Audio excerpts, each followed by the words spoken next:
Hey everybody, look how long my hair is.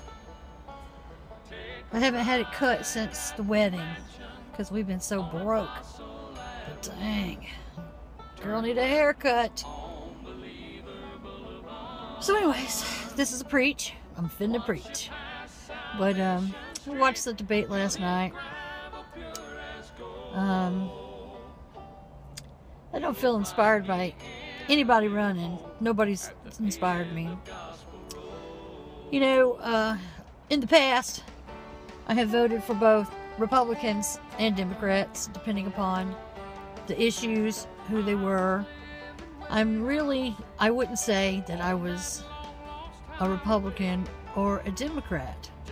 You know, I'm a veteran, so I believe in a strong military and whatnot, but I also think pot should be legal. It just depends on the issue. I would say I'm more of a centrist, or what you would call a liberal Republican or a conservative Democrat. I don't know. There's really no party for people in the middle. It always has to be extreme right and extreme left. And that's really frustrating. But I'm not going to tell you who to vote for, because I don't want people telling me who to vote for, but I'm not inspired by anybody that's running this time. And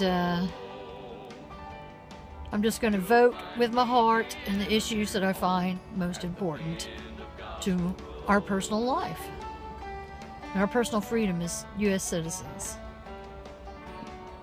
And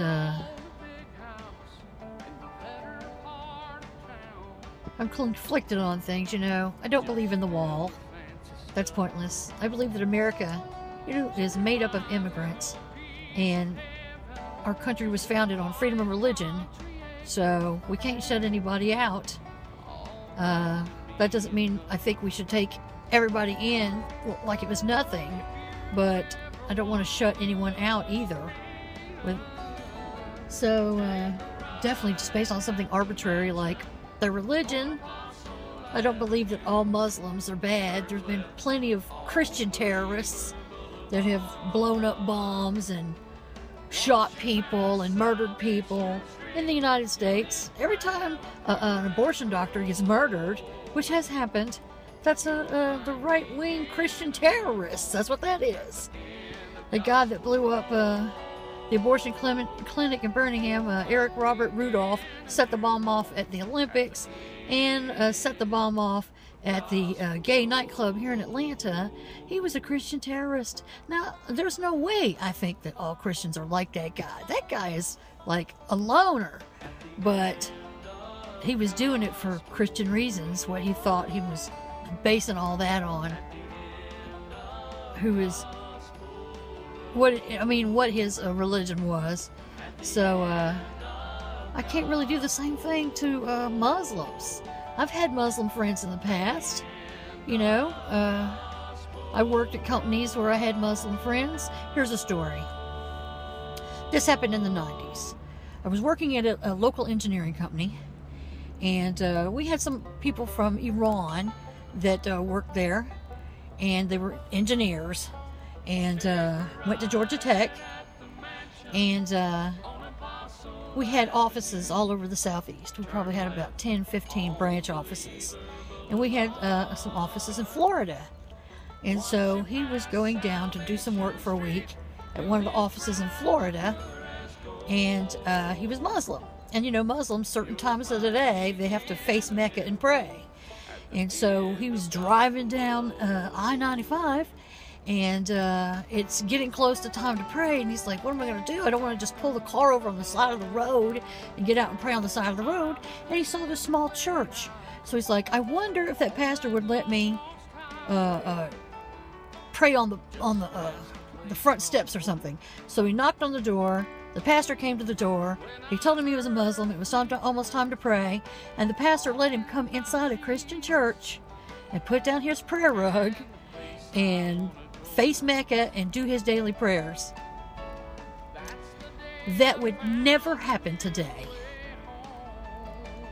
But I know that that guy is the same guy.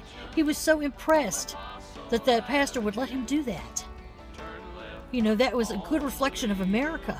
And, you know, if he went back to Iran, he would tell people how great that was and that that guy did that for him. But not today. That wouldn't happen today. And that, my friends, is sad. But anyways, that's my rant for the day. I'm frustrated with the election, but I'm going to vote for the candidate that I feel has my best interests in heart.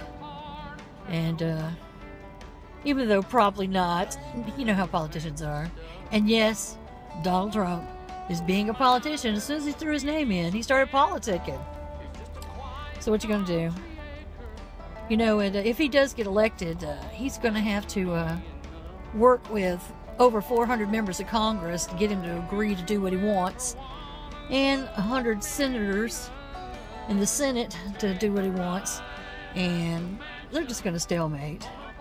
Nobody's gonna help that guy out, and probably, I don't know how, if they would help Hillary out, I don't know.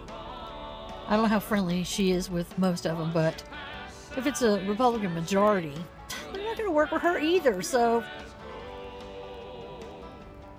Anyways, that's enough ranting for today. It's beautiful outside. Beautiful. I'm so glad that the weather has finally broken. It's like... Oh, I don't have my... It was like 72 degrees last time I looked at the thermometer. Gorgeous. Gorgeous. It's a butterfly. Anyways, peace out.